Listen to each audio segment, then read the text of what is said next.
المبارکہ الراضیۃ المرضیہ عالمۃ غیر معلمہ بلکہ سے حجرت و تقدیس الجلال و عاصیۃ التکمیل والکمال ماشاءاللہ محافظۃ النبوہ و ناشرۃ الولایہ ام الکتاب ام القرآن ام الانوار ام الائمہ بے شک ام المعصومین ام العلوم ام الہدا ام الحسن ام الحسین ام المحسن و ام ابیہا سبحان اللہ السیدہ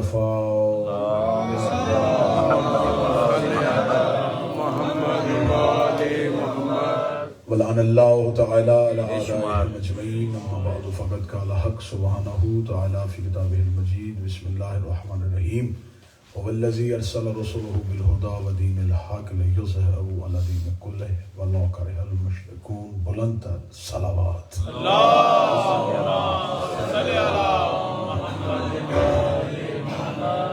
دعائے مالکان عزت بارگاہ عزت میں آئے ہوئے ہر صاحب عزت کی عزت کو محفوظ فرمائے۔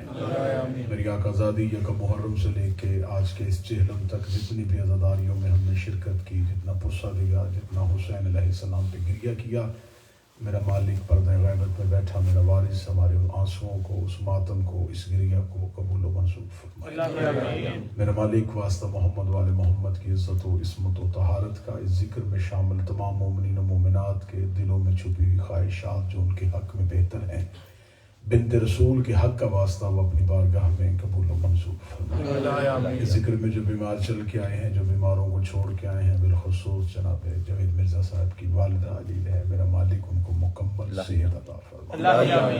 جو پریشان حال ہیں ان کی پریشانیوں کو دور فرما، جو اولاد ہیں ان اولاد نرینہ الہی آمین، میرا مالک ہمیں آخری سانس تک عقیدہ حق پہ استقامت نصیب فرمائے۔ الہی آمین۔ ہمارا شمار سیدہ کے طرفداروں میں، امیر المومنین کے پیروکاروں میں اور مولا حسین کے عزاداروں میں فرمائے۔ موت کی ہچکی ہو زباں پہ ورد علی مولا، علی مولا۔ قبر کی پہلی رات ہو زیارت امیر نصیب فرمائے۔ قیامت کی صبح ہو شفاعت شبیر نصیب فرمائے۔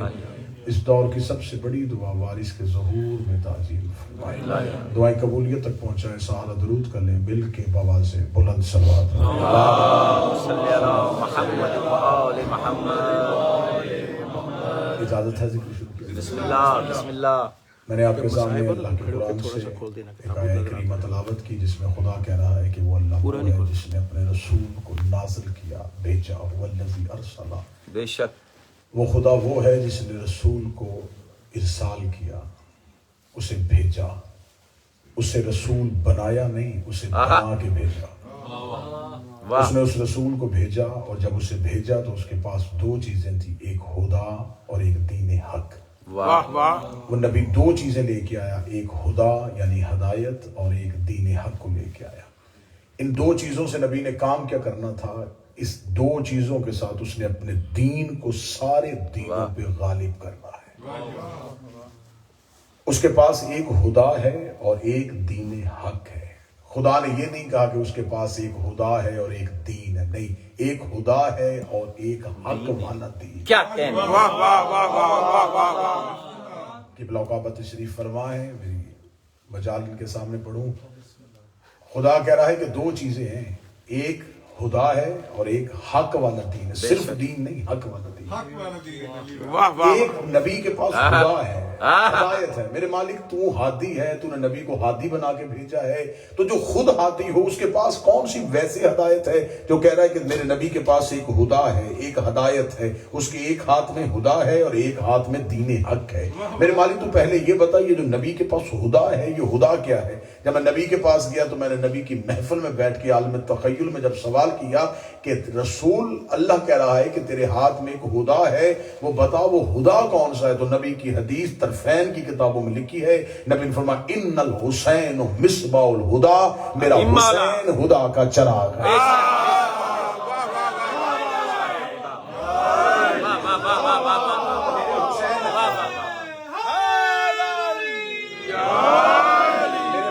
میرے پاس ایک حسین ہے اور وہ حسین نہیں ہے، وہ خدا کا چراغ ہے۔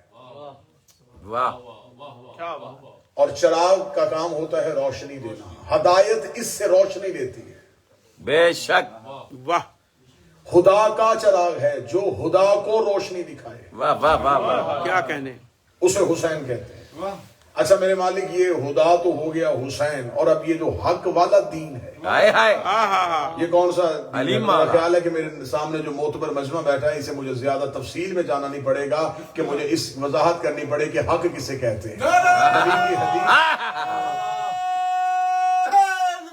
اس کا مطلب ہے کہ اللہ نے قرآن میں بتایا ہے کہ دین کی دو قسمیں ہیں، ایک سادہ دین ہے، کیا کہنے ہیں، ایک حق والا دین ہے، ایک صرف دین ہے اور ایک حق والا دین ہے.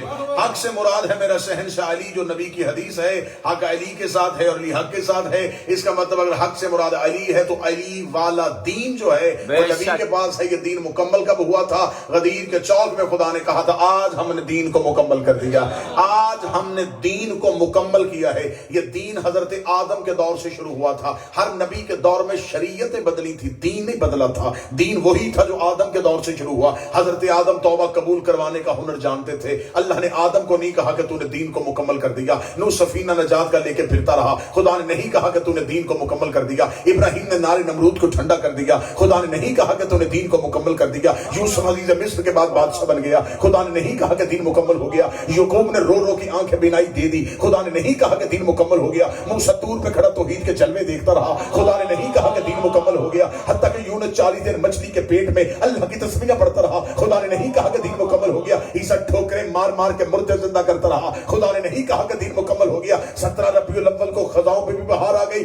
کائنات کا سب سے بڑا نبی آ گیا، مکے کا دور آ گیا، سوشل بائیکاٹ ہو گیا، کافروں نے پتھر مارے، کانٹے بچھائے، نبی کو اذیتیں دی. خدا نے نہیں کہا کہ دین مکمل ہو گیا. یہاں تک کہ رسول کو ہجرت کرنی پڑی، ایک رات میں شہر آباد ہو گیا، خدا نے نہیں کہا کہ دین مکمل ہو گیا. مدینے میں مساوات قائم ہو گئی، خدا نے نہیں کہا دین مکمل ہو گیا. پہلی مسجد بن گئی، خدا نے نہیں کہا دین مکمل ہو گیا. اللہ کی نماز آ گئی، خدا نے نہیں کہا دین مکمل ہوا. روزے کا حکم آ گیا، خدا نے نہیں کہا دین مکمل ہوا. مسلمان زکاتیں باندھتے رہے، خدا نے نہیں کہا کہ دین مکمل ہو گیا. حتیٰ کہ بدر کا مارکہ آ گیا، احد کی جنگ آ گئی، خندق میں علی کل ایمان بن گیا، خیبر میں علی کی انگلی سے دروازہ ہوا میں اڑ گیا. خدا نے نہیں کہا کہ دین مکمل ہو گیا. ادھر غدیر کا چوک آیا، ادھر علی کی ولایت کا اعلان ہوا. خدا نے کہا اب دین بھی مکمل ہو گیا، اب نعمتیں بھی تمام ہو گئی. جو دین آدم سے شروع ہوا تھا، نبی کے آخری حد تک اللہ نے علی کی ولایت کے بغیر مکمل نہیں کیا. تو جو دین 1.25 لاکھ نبیوں کی محنت کے باوجود علی کی ولایت کے بغیر مکمل نہیں ہوتا، تیری 2 رکعت کی نماز علی کی ولایت کے بغیر.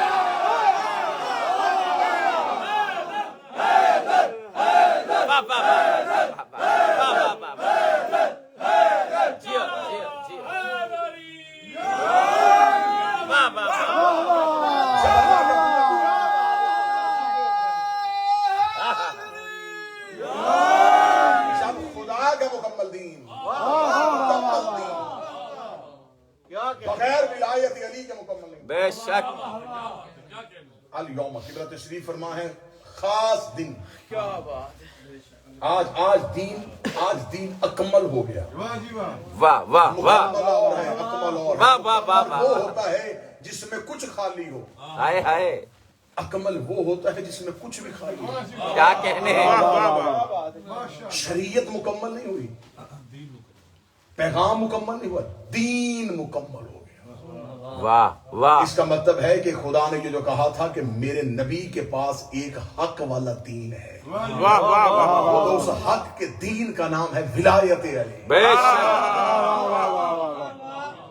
اور ولایت علی ہی سارے دینوں پہ غالب آئے گی. آج ظاہری طور پہ ہمیں اسلام غالب دکھائی نہیں دے رہا. آج جتنی مرضی تعداد میں مسلمان ہوں لیکن ظاہری طور پہ اسلام غالب نہیں. تو اگر ہم مسلمانوں کے نظریے کے مطابق دیکھیں تو مسلمان تو کہتے ہیں کہ اس کے بعد نبی آنا کوئی نہیں. تو جب نبی کوئی نہیں آنا تو جو قرآن کی آیت ہے کہ دین سارے دینوں پہ غالب آئے گا. بے شک، یا تو ہمیں دکھاؤ کہ کہاں اسلام مکمل غالب ہے. ہمارے ملک پاکستان میں بھی تو اسلام مکمل غالب نہیں، ایسا ہی ہے، وہاں بھی تو دوسرے مذہب کے لوگ رہتے ہیں. دنیا کے کسی خطے میں چلے جاؤ، اسلام مکمل غالب نہیں ہے. تو اگر اسلام مکمل غالب نہیں تو پھر قرآن کی آیت کی صداقت کہاں جائے گی؟ سبحان اللہ سبحان اللہ. نبی نے تو آنا نہیں، نبی تو دنیا سے چلے گئے. تو اب کس نے دین کو غالب کرنا ہے؟ علیم مولا علیم مولا دو رستے ہیں، یا تو یہ مان کے آیت ٹھیک نہیں، اگر آیت حق ہے اور یقیناً حق ہے، آیت کی صداقت پہ شک کرنے سے بندہ کافر ہو جائے گا۔ بے شک اگر آیت حق ہے تو پھر نبی نے بھی کسی نے نہیں آنا، تو پھر مان کو کوئی ایسا آنے والا ہے جس نے ولایت علی کو سارے دینوں پہ غالب کرنا۔ بے شک بے شک بے شک اور قبلہ تشریف فرما، اہل علم تشریف فرما ہے، مالک فرماتے ہیں جب ہمارا قائم ظہور کرے گا تو زمانہ جہلیت کا ہوگا، جہالت کا نہیں۔ واہ واہ واہ واہ واہ واہ واہ واہ واہ واہ جی ہیں جہلیت اور ہے، جہالت اور ہے۔ علم نہ ہو یہ جہالت ہے۔ رسول کے آنے سے پہلے جو زمانہ تھا وہ جہالت کا نہیں تھا، واہ واہ بے شک انہیں پتہ ہی نہیں تھا کہ دین کس چیز کا نام ہے، انہیں پتہ ہی نہیں تھا کہ اللہ کسے کہتے ہیں۔ قائم کے ظہور سے پہلے جہالت نہیں ہوگی، جہلیت ہوگی۔ جہلیت ایسے ہو جائے گی کہ دین کی اصل کو تبدیل کر دیا جائے گا۔ تو اس لیے اگر دین سارے دینوں پہ غالب آنا ہے تو پھر کسی ایک ایسے نے آنا ہے جس کے ہم انتظار میں بیٹھے ہیں۔ بے شک اور یہ قرآن کا فارمولہ ہے، یہ قرآن کا کلیہ ہے کہ کسی آنے والے کے انتظار میں عاشق ہمیشہ بیٹھے ہوتے ہیں۔ حضرت یوسف جب جناب زلیخا سے مصر کی عورتوں نے کہا تھا کتنا حسین ہے وہ جس کے عشق میں تو پاگل ہے، فرمایا اگر تم کہو تو میں تمہیں دکھاؤں۔ مصر کی عورتیں بیٹھ گئی۔ قرآن میں پورا واقعہ لکھا ہوا، قرآن میں پورا قصہ لکھا ہوا بے شک حضرت یوسف کا۔ یہ کہانی محبت والی کہانی نہیں ہے، سبحان اللہ۔ اسے لوگوں نے محبت نامہ بنا دیا۔ حضرت یوسف اور زلیخا کی محبت، اصل میں اللہ یہاں پہ کوئی عشق دکھانا چاہ رہا ہے۔ عشق ایسا ہے کہ یوسف کمرے سے برآمد ہوتا ہے اور مصر کی عورتیں بجائے ہاتھوں میں پھل کاٹنے کے وہ اپنی انگلیاں کاٹ لیتی۔ واہ قرآن کی آیت آج بھی موجود ہے کہ انگلیاں کٹ گئیں اور یوسف کے گزرنے کے بعد انہیں پتا چلا۔ جب تک یوسف سامنے رہا انہیں تکلیف نہیں ہوئی۔ واہ واہ واہ واہ واہ واہ واہ واہ واہ واہ سمجھ رہا ہے تو میرا خیال ہے کہ میں موضوع کو متصل کرنے لگا ہوں آج کے دن کے ساتھ۔ جب تک حجت سامنے رہی انہیں درد نہیں ہوا۔ جی ہیں اس کا مطلب ہے کہ قرآن نے فارمولہ دے دیا کہ جب تک حجت سامنے ہو عاشق کو درد نہیں ہوتا۔ علیم مولا انہیں گزرنے کے بعد پتا چلا کہ ہماری انگلیاں کٹ چکی ہیں۔ انگلیاں کٹنے کا احساس تب ہوا جب یوسف چلے گئے۔ اس کا مطلب جب تک یوسف نظروں کے سامنے رہا ہائے ہائے درد انہیں بھی نہیں ہوا۔ واہ واہ آج ہماری زنجیر زنی کے بعد ماتھے علی کو ہاتھ مولا۔ پکڑ کے ہلا کے نہ پوچھا کرو تکلیف تو نہیں ہو رہی، درد اس لیے نہیں ہوتا کہ ہمارا یوسف سامنے بیٹھا ہوتا۔ ہائے ہائے کبھی بھی زنجیر زنی کو، کیونکہ میں یہ نہیں سمجھ رہا کہ اس امام بارگاہ کے اس ہال میں بیٹھے ہوئے لوگ میرے سامنے، اس مجلس کو پوری دنیا میں لائیو دیکھا جا رہا ہے۔ بے شک میں پیغام جہاں تک پہنچانا چاہتا ہوں وہاں تک پہنچانے لگا ہوں۔ کبھی بھی حسین علیہ السلام کے عشق میں ہونے والی زنجیر کو مذاق نہ اڑانا، بے شک اس پہ الزام نہ لگانا۔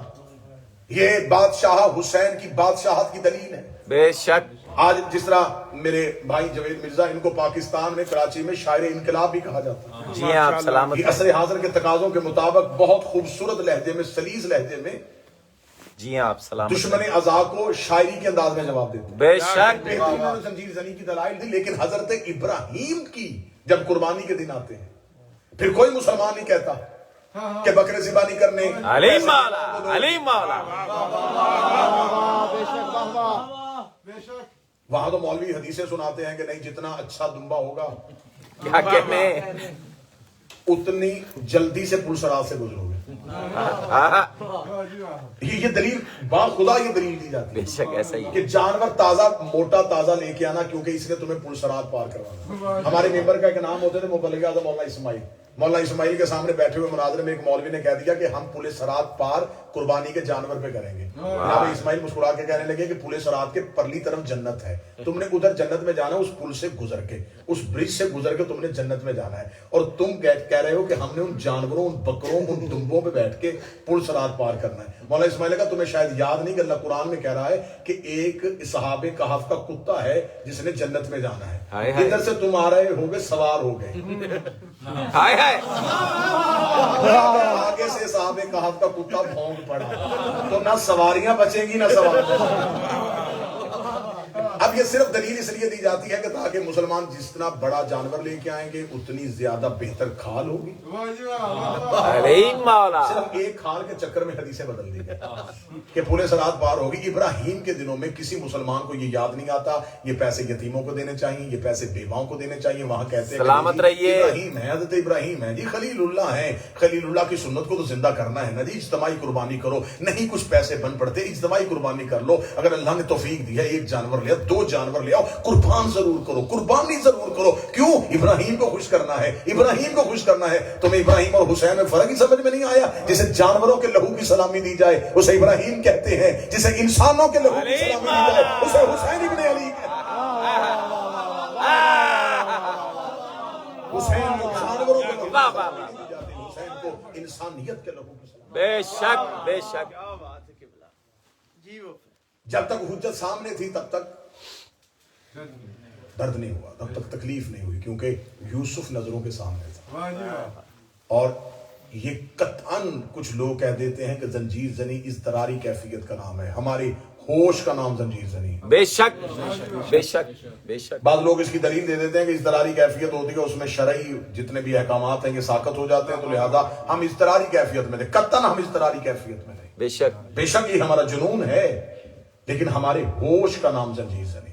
بے شک بے شک ہم منت مان کے زنجیر، ہائے ہائے ہائے ہائے ہائے ہائے ہائے تو منت مانتے ہوئے تو ہم اضطرار میں نہیں تھے نا، تب تو ہوش میں تھے نا۔ ہم نے منت مانی کیونکہ ہماری خواہش ہے۔ ہم زیارت عاشورہ میں کہتے ہیں کاش ہم کربلا میں، ہائے ہائے ہائے ہائے زنجیر ہماری حسرت کا نام ہے۔ بے شک پیاسے کیوں رہتے ہو؟ کہ ہم کربلا میں ہوتے ہم پیاسے رہتے، ہائے بھوکے اس لیے رہتے ہم کربلا میں ہوتے ہم امام حسین کے ساتھ بھوکے رہتے۔ یہ ایسے ہی زنجیر بھی حسرت کا نام ہے۔ بے شک یوسف نظروں کے سامنے، اور یہ جو زنجیر زن میرے ماتمی جنہوں نے زنجیر زنی کرنی ہے، جنہوں نے اس عشق کی نماز کو ادا کرنا ہے، جنہوں نے اس اجر رسالت کی ادائیگی کرنی ہے، یہ اجر مودت ادا کرنا ہے، بے شک ان کے لیے میں جملہ کہنے لگا ہوں جو مودت فی القربہ کی نماز کی ادائیگی کے لیے، جو حج اکبر کے لیے آئے ہوئے ہوں، میں ان کے لیے یہ جملہ پڑھنے لگا ہوں کہ حضرت یوسف نبی کے سامنے بیٹھی ہوئی تھی مصر کی عورتیں اور انہیں تکلیف نہ ہوئی۔ آج زنجیر زن کو تکلیف کیوں نہیں ہوتی؟ میں نے حدیث کی کتابوں میں روایات میں ایک روایت پڑھی تھی قبلہ جوید مرزا صاحب، بسم اللہ بسم اللہ حدیث کی کتابوں میں ہے کہ امام حسین شہنشاہ کا بچپن تھا اور شہنشاہ گھر سے نکلے ہیں اور مدینے کا ایک قصاب جانور کو ذبح کر رہا تھا۔ ہائے جو ہی اس نے آتا ہوا حسین دیکھا، اتنا حسن حسین میں محو ہوا کہ بجائے جانور کی گردن پہ چھری چلنے کے اس نے اپنی انگلیاں کاٹ لی۔ روایت کہتی ہے اس کا ہاتھ کٹ گیا۔ ہائے ہائے جب حسین اس کی دکان کے سامنے سے گزر گئے تو اس نے کٹا ہوا ہاتھ دیکھا۔ ہائے ہائے ایک شخص دوڑ کے آیا، اس نے کہا یہ تو نے کیا کیا، ہاتھ کاٹ لیا؟ اس نے کہا یہ گزرنے والا کون تھا؟ اس نے کہا یہ رسول کا بیٹا حسین ہے۔ بے شک کہنے لگا واہ خدا، جب سے میں نے اسے دیکھا میں اپنے ہوش میں نہیں تھا، مجھے اس کے حسن نے اتنا محو کر دیا تھا، مجھے خبر ہی نہ ہوئی کہ ہاتھ کٹ گئے۔ کریم کربلا بھی گلی کے کونے پہ نہیں گئے، یا اسی شخص نے پیچھے سے دوڑ کے کہا مولا حسین وہ آپ کا عاشق۔ ہائے اس نے عشق کیا اور اس نے بجائے جانور کی گردن پہ اس کے ہاتھ کٹ گئے۔ کریم کربلا واپس پلٹے۔ روایت کے جملہ امام حسین نے اس کا کٹا ہوا ہاتھ پکڑا، بچپن تھا حسین، ہائے ہاتھ کو ملایا اور اپنے ہاتھ کو پھیرا، ہاتھ واپس مل گیا۔ جب سے میں نے یہ روایت پڑھی ہے تب سے میرا یقین ہو گیا ہے سبحان جب ماتمی زنجیر مارتا ہے تو زخموں پہ ہاتھ حسین پھیرتا، شفا حسین سے ملتی ہے۔ میرے نبی کے پاس ایک خدا ہے اور ایک دین حق ہے۔ حضرت آدم کربلا سے گزرے، اللہ تشریف فرما ہے، حضرت آدم کی سواری سے اترے، پاؤں کو ٹھوکر لگی، انگوٹھے سے خون جاری، بارلا کو ترک اولا، فرمایا نہیں، میرے جسم سے خون کیوں نکلا؟ فرمایا وادی کربلا کی۔ کتنی حوالے چاہیے دینے کے لیے تیار ہوں۔ حضرت ابراہیم نینوا سے گزرے، حضرت ابراہیم کی پیشانی پہ زخم آیا، میرے مالک کیوں؟ فرمایا اس جگہ کا نام کربلا ہے۔ حتیٰ کہ امیر المومنین جنگ صفین سے واپسی پہ گزرے، تو امیر المومنین کے پاؤں کے انگوٹھے پہ کانٹا لگا اور لہو آیا. جس حسین پہ لہو کا پرسہ دینا علی جیسے امام پہ بھی واجب ہو. حسین علیہ السلام کے محبت میں ماتم اور محبت میں لہو نکالنے کی اتنی دلیلیں ہیں. جناب عالیہ سے زیادہ بھی کوئی دین سمجھتا تھا. یہ صرف شریکت اور حسین نہیں، یہ 3 اماموں کی ایک وقت میں مشیر ہے. مولا علی نے مشورہ دیا، مولا علی سے مشورہ، مولا حسن مشورہ لیتے، مولا حسین مشورہ لیتے، اور امام حسین علیہ السلام کے سر مبارک کو دیکھ کے شہزادی نے اپنا سر اقدس جو ہے وہ محمل کی چوب میں مارا اور پیشانی سے لہو نکلا. شہزادی کا یہ لہو دلیل ہے حسین پہ لہو نکالنے. آج لوگ یہ جاہلانہ بکواس کرتے ہیں کہ نہیں، دنیا کے سامنے ہمارا تعصب غلط پھیلتا ہے، تو دنیا تو تمہاری نمازوں کو بھی اچھا نہیں سمجھتی. دنیا تو تمہارا ایک عمارت کے گرد 7 چکر کاٹنے کو بھی بہتر نہیں سمجھتی. ہمیں یہ نہیں دیکھنا کہ لوگ ہمیں کیا سمجھتے ہیں، ہمیں یہ دیکھنا ہے حسین ہمیں کیا سمجھتے ہیں. بے شک ہمارے نزدیک دنیا حجت نہیں، ہمارے نزدیک حسین کی ماں حجت، حسین کی ماں کا حکم، حسین کی شہزادی بہن کی حسرت، یہ ہمارے سامنے موجود ہے. زندگی میں عزاداری امام حسین علیہ السلام یہ سوچ کے نہ کرنا کہ میرا باپ کرتا تھا، منت ہے میری، نوکر سمجھ کے یہ بات سمجھ لینا. قطعاً کبھی ماتم یہ سوچ کے نہ کرنا کہ میں چھوٹا تھا میرا باپ کرتا تھا. یہ سوچ کے کرنا کہ یہ ایسے میرے اوپر فرض ہے جیسے میرے اوپر باقی احکامات دین فرض ہے. بے شک یہ جو زنجیر کی یہ چھریاں ہوتی ہیں نا، یہ فردوس کی چابیاں ہیں تمہارے ہاتھ میں. جی سلامت رہیں. یہ ماتمی کے ہاتھ میں چھریوں کا گچھا نہیں، یہ جنت کی چابیوں کا گچھا ہے. جب ماتمی حلقے میں آؤ تو یہ سوچ کے آنا ایک بہن کی حسرت تھی، ہائے ہائے میرے حسین کا ماتم ہے. ایک بہن تڑپتی ہوئی چلی گئی تھی کربلا کے چکر سے، وہ بڑی حسرت لے کے آئی تھی. اس کی حسرت تھی کوئی میرے حسین کو روئے، تو حسین کے عشق میں ماتم. جتنی دیر زندہ رہو، جتنی دیر جیو حسین کے بن کے جیو. حسین سے وفا کرنا، بطول کے حق پہ پردہ نہ ڈالنا، علی کی ولایت نہ چھوڑنا، حسین کا ماتم نہ چھوڑنا. وطن سے دور ہوں، عقیدے سے دور نہیں. جیے نہ عقائد میں سمجھوتا کیا، نہ عقائد سے کبھی بھاگا. انشاءاللہ بہت سی سازشیں بے نقاب ہو گئیں، بہت سی سازشیں بے نقاب ہوں گی. انشاءاللہ اپنوں میں چھپے ہوئے منافق ظاہر ہو رہے ہیں. اصل لوگوں کو پتا چلے کہ اصل دشمن باہر سے نہیں اندر سے ہے. زندگی میں کبھی عقائد میں سمجھوتا نہ کرنا. حسرت ہے علی کی بیٹی کی، کوئی میرے حسین کو روئے. کیونکہ آج چہلم کا دن ہے. جتنے دور دراز سے آئے صرف ایک نیت کرنے کے لیے آئے ہیں کہ آج آخری پرسہ ہے. اس کے بعد پھر جتنی بھی شہادتیں ہیں وہ کریم بادشاہ حسن کی ہو، وہ مولا 11ویں شہنشاہ کی ہو. پھر تو پورا سال رونا ہے. لیکن امام حسین کے چہلم کی یہ مجلس ہے. چہلم ہوتا ہے 40 دن بعد. یہ کائنات کا پہلا غریب ہے جس کی بہن 1 سال بعد چہلم کرتی.